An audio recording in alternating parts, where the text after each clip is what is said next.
In this video, we are going to see how we can enable the auto sound copyright check on the TikTok video. So before you publish any specific video, especially if you are using any sound or music, if you want TikTok to automatically check it for you whether they have copyright issue, here's how you can easily enable that.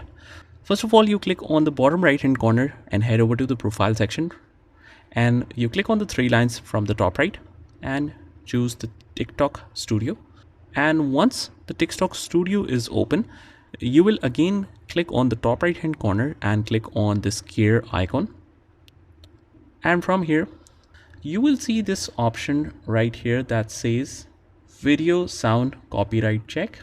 So just make sure to enable that or toggle that on.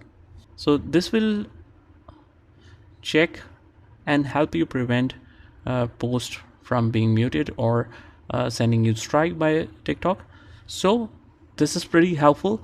I hope you found this video helpful, and if you did, hit the like button and subscribe to our channel, and I will see you in the next one.